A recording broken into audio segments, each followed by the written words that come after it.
Buenos días.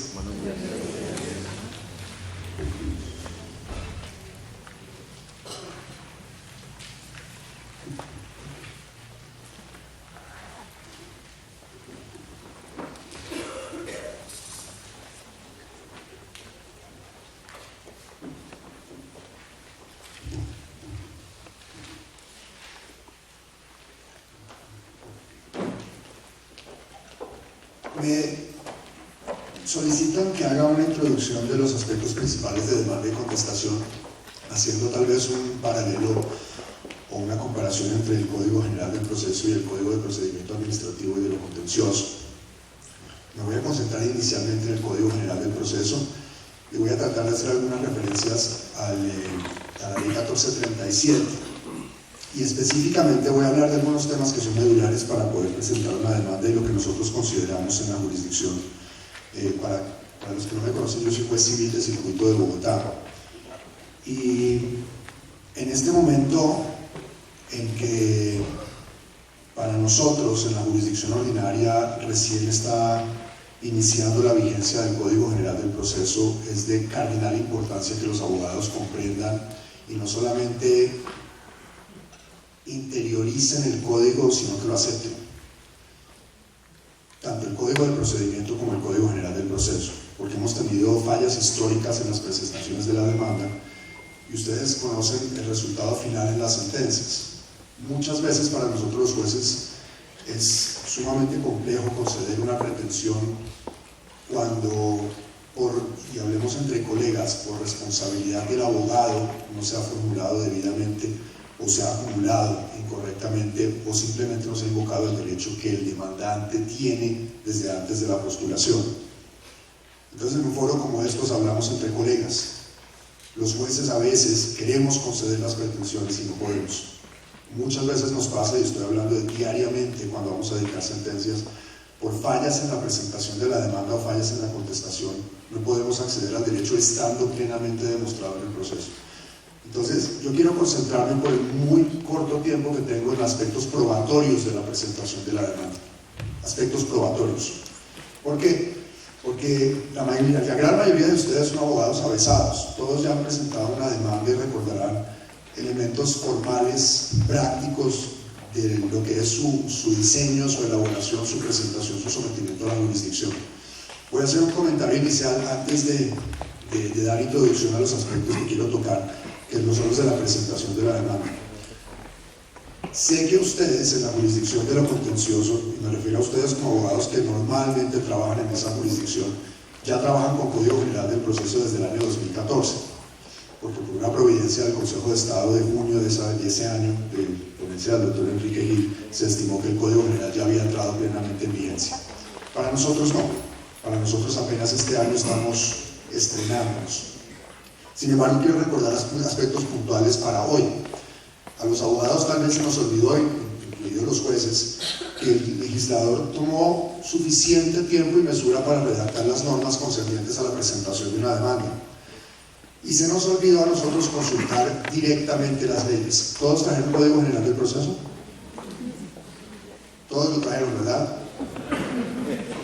Es importante para estas conferencias venir con un código a la mano y un Código de Procedimiento Administrativo y de lo Contencioso. Solo voy a recordar un aspecto formal y una recomendación, que no es una imposición, pero sí es bueno que ustedes lo tengan en cuenta. ¿Cómo presentar una demanda? Hemos olvidado leer el código para presentar demandas. Y lo olvidamos a tal punto de que cuando queremos iniciar un proceso, la primera pregunta que nos hacemos no es ¿qué nos exige la ley?, sino ¿quién tiene el modelo? Tenemos que olvidar, porque ustedes recordarán que cuando entró en vigencia la ley 1437, pues tocó desechar todos los modelos del decreto 01 del 84.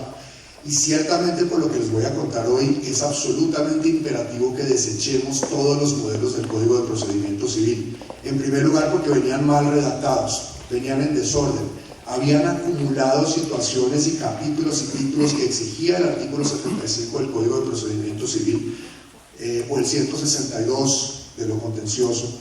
Habían acumulado situaciones que realmente eran inacumulables y que luego a los jueces nos dificultaban la labor de proveer, de admitir la demanda e inclusive de dictar sentencia. Entonces, primera recomendación, ya que no tienen código acá, entonces lo voy a decir de una manera más holgada. sigan los pasos que el legislador les recomendó para presentar una demanda. Voy a dar ejemplos de la vida real. Las demandas normalmente se deben presentar por capítulos, de una manera ordenada. Eso ayuda y colabora al juez a admitirla y después a fallarla. Un ejemplo de la vida real. Si en el capítulo inicial de una demanda se dice, estime cuál es el juez competente, ese capítulo normalmente se debería llamar jurisdicción y competencia, luego usted no la tiene por qué volver a mencionar en toda la demanda. Si en la demanda a usted le piden primero pretensiones y después hechos, no es caprichoso, porque los jueces necesitamos saber cuál es la pretensión para asumir la jurisdicción, después se narran los hechos. Es un tema que en negociación siempre lo hemos presentado por los órdenes específicos en que nosotros vamos a generar impacto en la presentación de nuestras pretensiones. Si en la demanda nosotros nos dicen estimación razonada de la cuantía, a nosotros nos están preguntando, no es, voy a remitirme un momentico al proceso civil. En el proceso civil los procesos son de mínima, de menor o de mayor cuantía. Si nosotros nos preguntan la cuantía, no nos están preguntando si el proceso es de mínima, menor o mayor, lo que nos están preguntando es cuánto valen las pretensiones, es un capítulo aparte. Y cuando nos están diciendo sea razonado al momento de presentarla, significa que usted ha tenido que pactar con su cliente previamente cuál es el daño que usted va a invocar en la demanda, cuál es el perjuicio al que usted aspira que se le reconozca en la sentencia. Luego, mi recomendación inicial para todos es, volvamos a lo básico, desechen todos sus modelos, todo lo que ustedes vean en internet y diseñen su propia demanda. Sigan los pasos del legislador. Las comisiones redactoras, y comienzo con la de la ley 1437, que fue posterior a la del Código General del Proceso, pero fue una ley que salió antes, se tomaron el tiempo y el trabajo de diseñar estos artículos en un orden preestablecido precisamente para las recomendaciones. Y lo segundo, no incluyan temas que no les está exigiendo la ley. Por el otro lado, no dejen por fuera aspectos sustanciales de las presentaciones de las demandas. Entonces mi recomendación, espero que en adelante surja un profundo cambio o llegue a un profundo cambio en la manera de postular la demanda. Segundo aspecto, que ya voy a entrar en temas probatorios. Y les pregunto a todos los que están aquí, porque son abogados litigantes, ¿cuándo comienza un proceso? ¿Cuándo comienza un proceso? ¿Qué día comienza un proceso? Mucha gente tiende a contestar con la presentación de la demanda, y aquí viene el punto. El proceso comienza, en términos de un abogado, digamos, civilista o laboralista, o inclusive un abogado administrativista que va a demandar a la nación, el día en que el cliente pisa la oficina. Ese día comienza el proceso. ¿Por qué? Por todas las previsiones que les voy a explicar a partir de este momento. El proceso no comienza con la presentación de una demanda. Antiguamente se pensaba eso. ¿Por qué? Porque los códigos permitían la aplicación del siguiente paradigma. Y aquí viene el gran cambio, y esto tiene todo que ver con el derecho probatorio. Se entendía antiguamente que el proceso civil, lo que llevaba por extensión al proceso administrativo, era un proceso averiguatorio, un proceso inquisitivo, muy parecida a la filosofía del proceso penal, en que usted entraba como litigante a solicitar que el juez averiguara por usted los hechos. Voy a dar un ejemplo de la vida real. El litigante entraba con su demanda y le postulaba al juez la siguiente pregunta: señor juez, dígame usted cuál fue el perjuicio que sufrió mi cliente. ¿Por qué? Señor juez, decrete usted un dictamen pericial que nos diga cuál fue el daño y que estime el valor del perjuicio. Por lo tanto, señor juez, yo pretendo que usted condene a la suma que durante el proceso se llegue a demostrar. Y eso era válido. Por lo tanto, en las pretensiones se decía: yo aspiro a una condena de, voy a dar un ejemplo, 300 millones de pesos, que es una cifra que he tratado de identificar de dónde ha salido y parece ser que es de la costumbre nacional.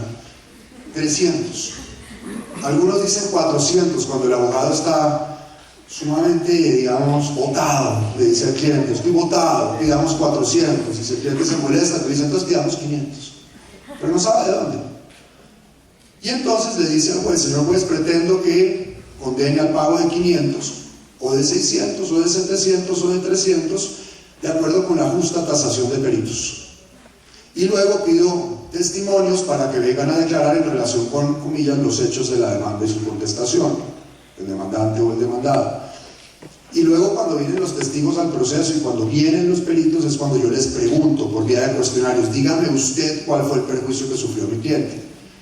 Ese paradigma hay que romperlo. De hecho, ya lo aniquiló el Código General del Proceso y lo venía rompiendo el Código de Procedimiento Administrativo y de lo Contencioso. ¿Cuál es el nuevo modelo de derecho probatorio? Es lo primero que hay que entender. ¿Qué se prueba?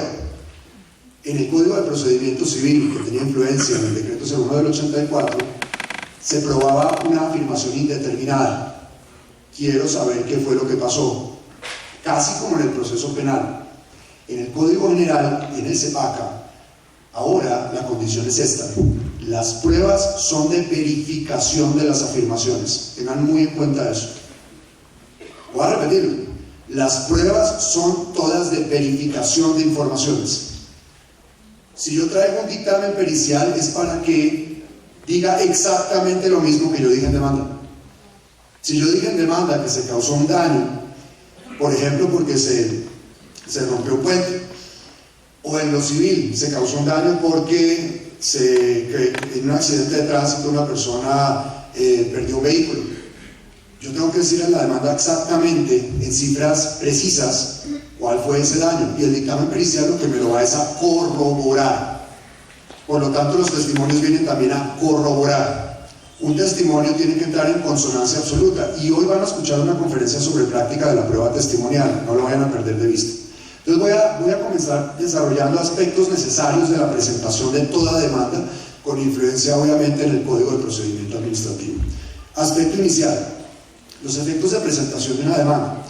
El Código de Procedimiento Civil establecía varios efectos o virtudes de presentar una demanda. Estaba en el artículo 90.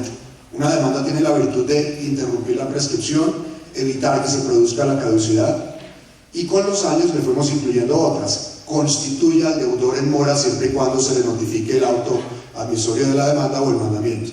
En el Código General del Proceso, el artículo 94, que es el que reemplazó al 90 del Código de Procedimiento Civil, le agrega otras virtudes. Primera que se agrega, tiene los efectos de notificación de la cesión del crédito. Eso tenía grandes problemas en la jurisdicción, porque ustedes saben que en Colombia hay grandes operaciones de compra de cartera, lo que llevaba a que el nuevo acreedor, es decir, el cesionario, que no le había notificado al cedido de la existencia de la cesión con el cedente, pues presentara su demanda a riesgo de que el demandado, el cedido, le opusiera la respectiva excepción de falta de legitimación, falta de notificación de la cesión del crédito. Ahora también opera.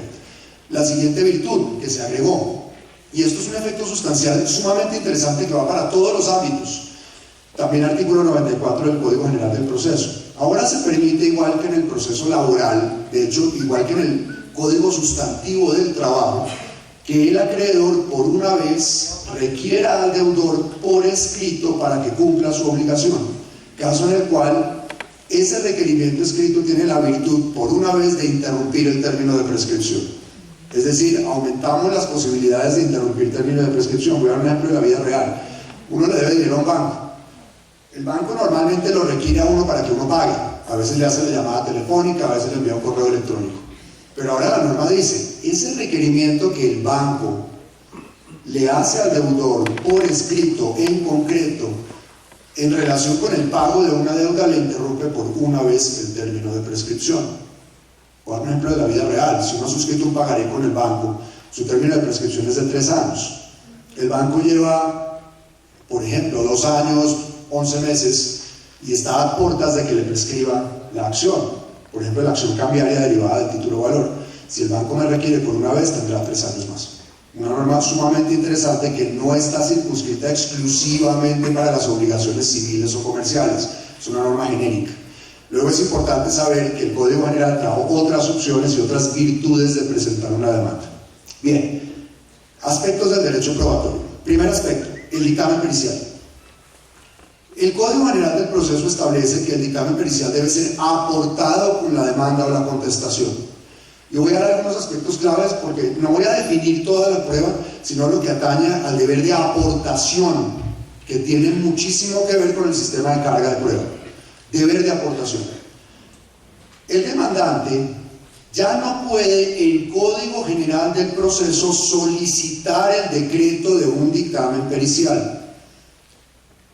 La única vía que establece el Código General del Proceso para habilitar al demandante o inclusive al demandado para solicitar y obtener el decreto del dictamen pericial es que se aboque al amparo de pobreza, se lo tiene que pedir al juez.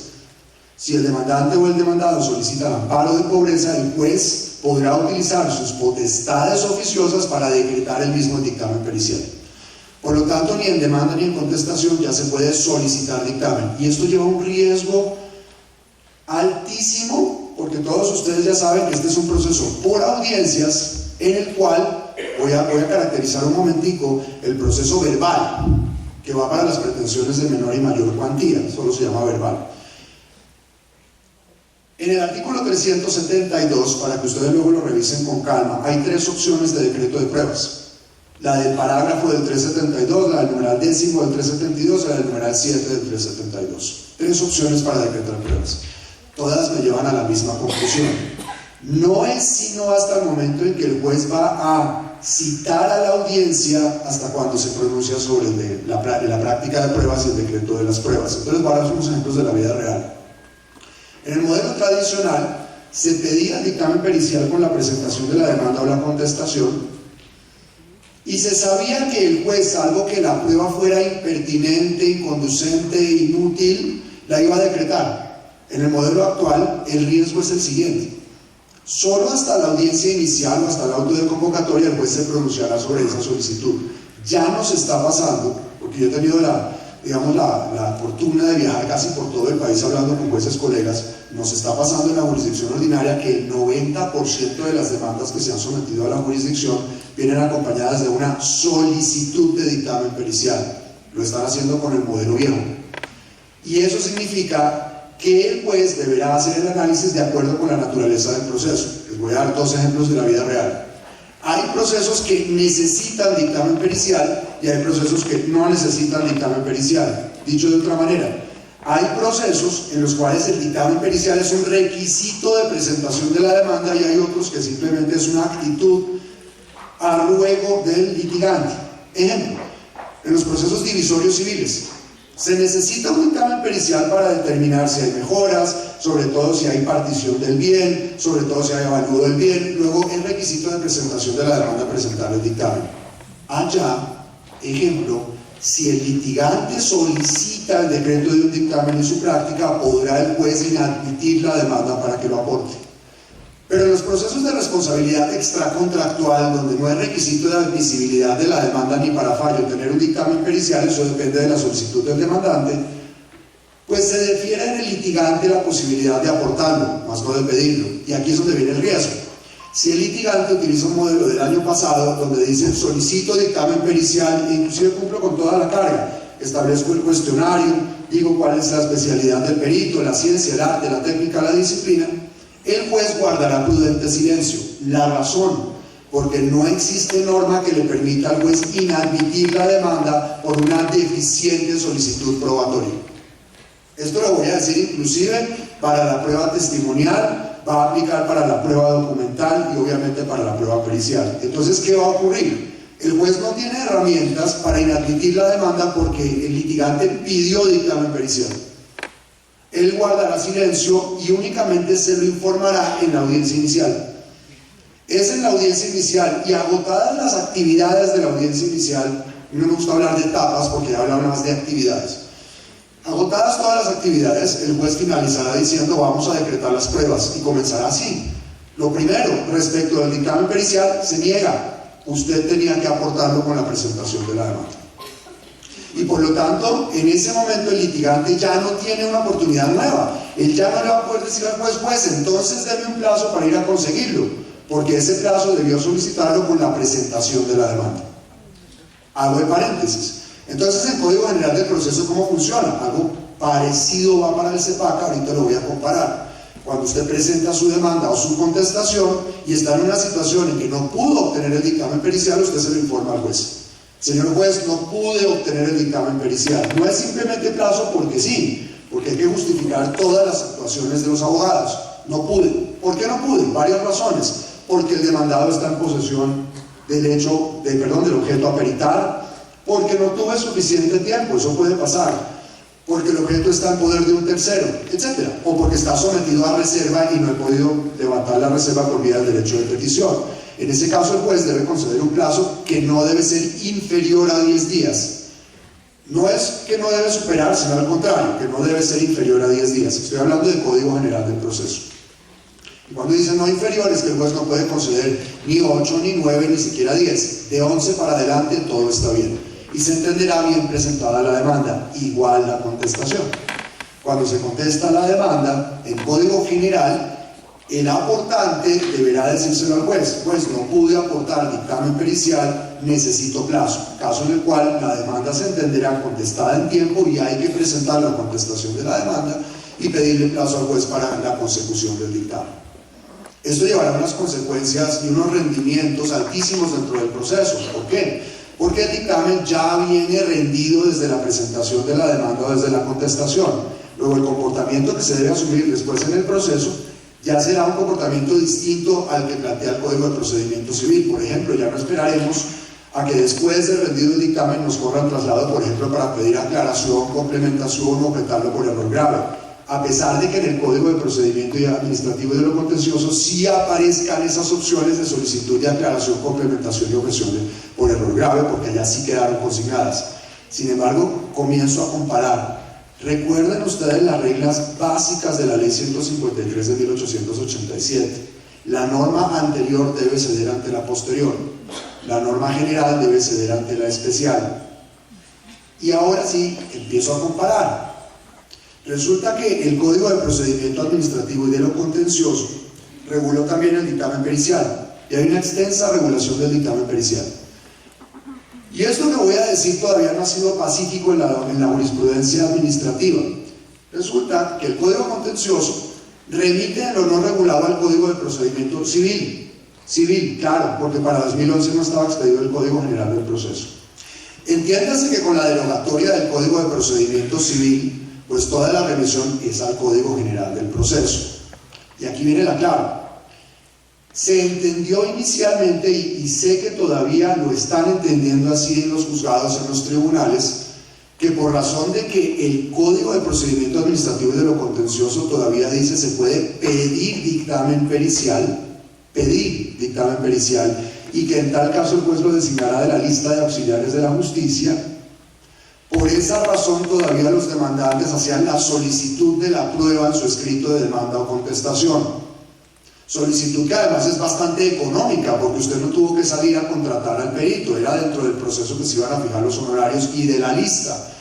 Pero cuando entró el Código General del Proceso, sobre todo en 2014, inmediatamente, pues, yo por lo menos en todas las conferencias comencé a explicar, es que quedó derogado el Código de Procedimiento Civil, que preveía las posibilidades de solicitud, decreto y práctica de dictamen pericial. Y comenzamos a hacer la advertencia: cuando definitivamente termine de salir del ordenamiento jurídico, porque no hemos terminado, el Código de Procedimiento Civil, con una aplicación retroactiva del artículo 625 del Código General del Proceso, desaparecerá todo fundamento jurídico que permita solicitar, decretar y practicar un dictamen pericial. Eso ya lo veníamos advirtiendo. Sin embargo, la respuesta que me dieron varios colegas administrativistas, estoy hablando de jueces sobre todo, me dijeron, es que hay una normita que todavía dice que cuando se decrete el dictamen se acudirá a la lista. Ese es el fundamento que me dieron, porque todavía existe la revisión a la lista. Y eso habilita que el juez administrativo todavía decrete el dictamen. Pues les traigo una novedad. La semana pasada, precisamente, el Consejo Superior de la Judicatura publicó las nuevas listas de auxiliares de la justicia. Y lo primero que eliminó fueron los peritos. Ya no existe la lista de peritos. Entonces, con esto, a pesar de que yo no estoy de acuerdo que lo hicieron para la jurisdicción ordinaria, porque nosotros sí estamos todavía aplicando Código de Procedimiento Civil según unas reglas complejísimas de transición de procesos, para los de la jurisdicción de lo contencioso que estaban, digamos, colgados de un argumento de la existencia de la lista para poder decretar el dictamen, la lista ya no existe, desapareció.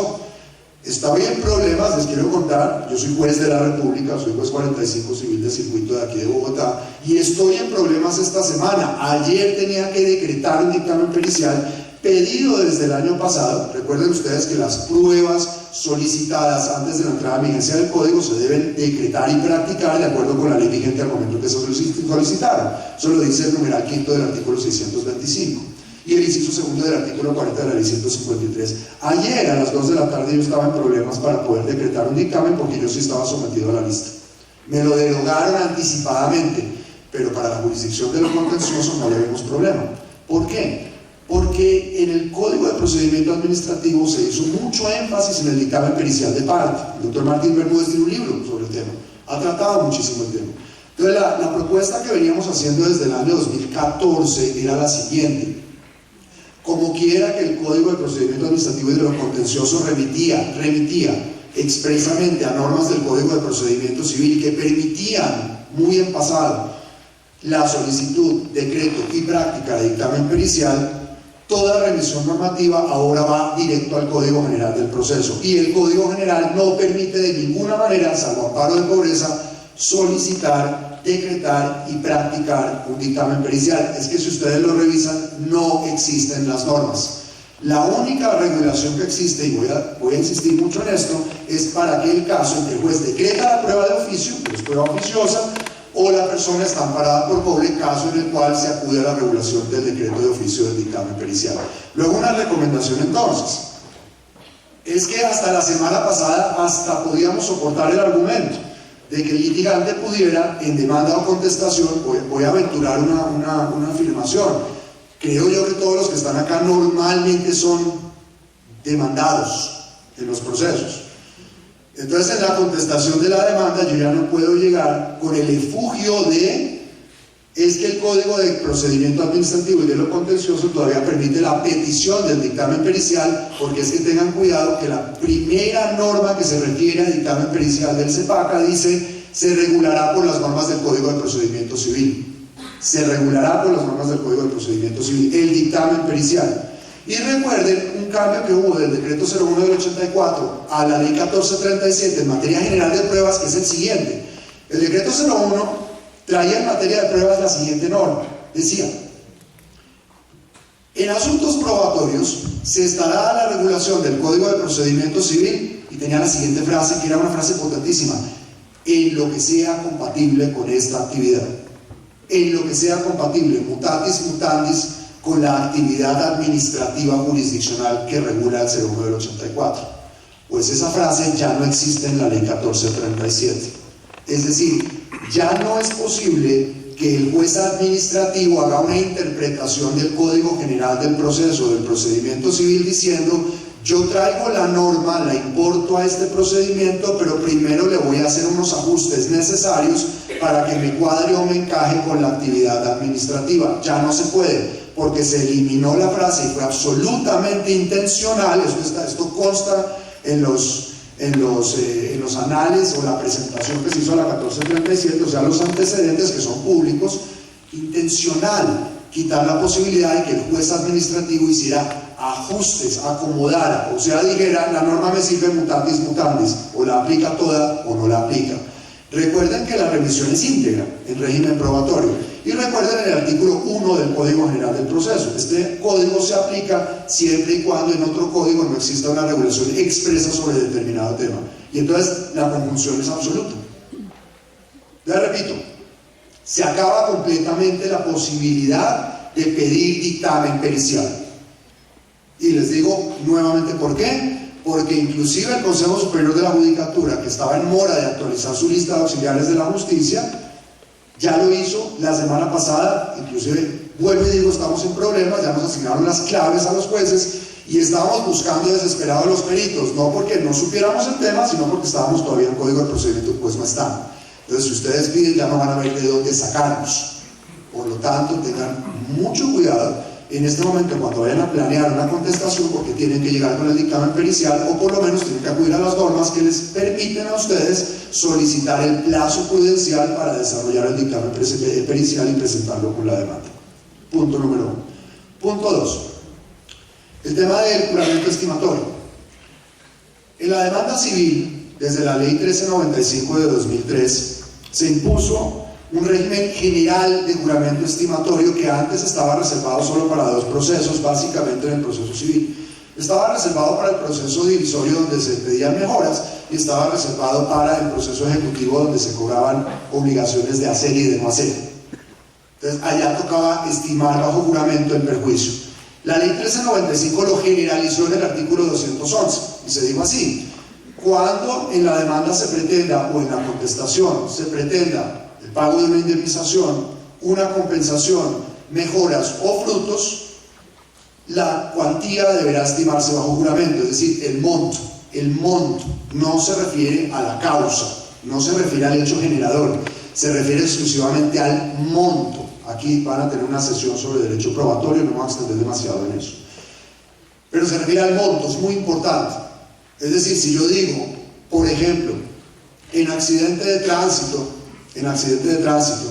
una persona falleció y por lo tanto, como esa persona sostenía a su familia, hay que determinar que esa persona tenía un negocio, que el negocio, por ejemplo, vendía empanadas y que por la producción de esas empanadas se ganaba diariamente la suma de 500.000 pesos. ¿Qué es lo que se jura de todas esas afirmaciones? Únicamente que el producido diario eran 500.000 pesos, y eso también hay que desglosar. Todo lo demás es objeto de prueba. Usted ya tiene que traer pruebas, aportar pruebas, pedir pruebas en relación con qué tenía una producción y venta de empanadas, y de hecho que las vendía.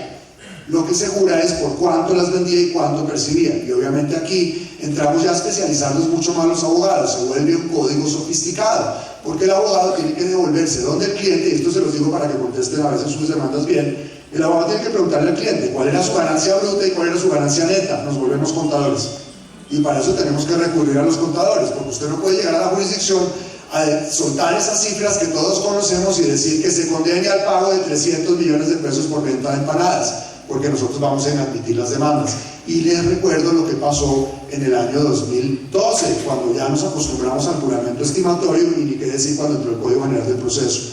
El 99% de las demandas que entraron se inadmitieron, de las cuales el 50% terminaron rechazadas, y de las cuales, lo puedo contar con parte de, digamos, victoria, muchísimas terminaron reformadas y quitaban todo el componente patrimonial de la demanda y dejaban solo los extrapatrimoniales que no se juramentaban, es decir, se iban por daño moral, daño a la vida de relación, daños fisiológicos, que según el 206 ya del Código General del Proceso no son materia de juramento estimatorio. Entonces se vuelve una demanda sofisticada. Ahora, me meto con el Código de Procedimiento Administrativo y de lo Contencioso. Nos han preguntado en todos los posibles foros si el juramento estimatorio es necesario ante la jurisdicción de lo contencioso administrativo. Tenemos dos versiones. La versión que dice sí, claro, porque el Código General lo exige dentro del acápite requisitos de la demanda. Sí, claro, porque es un medio de prueba que está establecido en el Código General. Sí, claro, porque normalmente el demandante es una persona de derecho privado que además a lo que viene a la jurisdicción es a que la reparen, salvo que lo hagan acciones de nulidad o medio de control de nulidad simple u otros. Pero lo que hablamos es, por ejemplo, en el medio de control, reparación directa o nulidad de restablecimiento del derecho, pues lo normal es que la persona vaya por indemnización de perjuicios. Luego uno diría, si cabe el concepto, en principio sí. Sin embargo, algunos pensamos, y esto es opinión ya personal, que no es posible aplicar o exigir juramento estimatorio a la jurisdicción de lo contencioso. La opinión que damos se funda en los siguientes aspectos. Recuerden ustedes que quien hace el juramento, realiza el juramento según el 206, está dispensado de probar el monto. Es más, un sucedáneo de prueba, un reemplazo. ¿Cuáles son los sucedáneos en derecho probatorio? Ejemplo, cuando una persona dice, señor juez, el sol sale por el oriente, usted está dispensado de traer prueba, porque es un hecho notorio. Otros sucedáneos, por ejemplo, son la conducta procesal de las partes, la conducta como indicios, o por ejemplo los indicadores económicos, también son hechos notorios. Y el juramento estimatorio es uno más. Cuando yo digo, señor juez, producto de las empanadas yo percibía 222.322 o 285 pesos al día, yo estoy dispensado de traer la prueba. Y si la parte contraria no me objeta, ese hecho queda aprobado. ¿Cuál? El del monto. Llévenlo ustedes al Código de Procedimiento Administrativo y de lo Contencioso. Querría decir que nosotros estamos habilitando una forma tácita de allanamiento a los hechos de la demanda. Tengan ustedes en cuenta que las entidades públicas no pueden allanarse tácitamente a la demanda, como sí sucede en la contestación en el Código General del Proceso. Voy a hacer una comparación. La falta de contestación de la demanda, la contestación deficiente de la demanda, la no objeción frente al juramento estimatorio, la no explicación de la negativa de un hecho o la negación de la ocurrencia de un hecho, todas llevan a la misma conclusión: se tiene por prueba del hecho, es decir, prueba de confesión.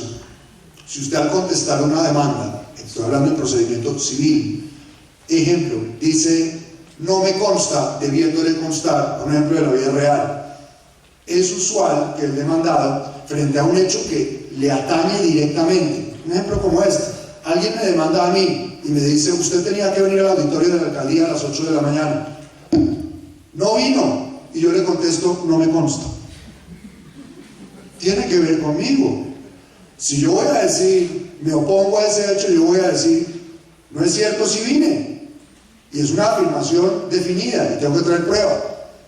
Entonces se acostumbró en la jurisdicción que el demandado decía no me consta que se pruebe, dicen los abogados. Ahora el Código General del Proceso dice, si a usted le atañe el hecho no puede decir no me consta que se pruebe. Dos, si usted va a negar el hecho es porque sabe que no es verdad. Esto es un tema científico entre abogados. Nadie niega la ocurrencia de un hecho si no está seguro que no pasó. Entonces el código le dice así: si usted lo niega y no dice por qué lo está negando, se tiene por confeso. Ahora sí devolvamos al juramento estimatorio. Si usted guarda silencio frente a la estimación razonada del monto en que se funda la reclamación del perjuicio, si usted no objeta, o sea, guarda silencio, se tiene por cierto el hecho.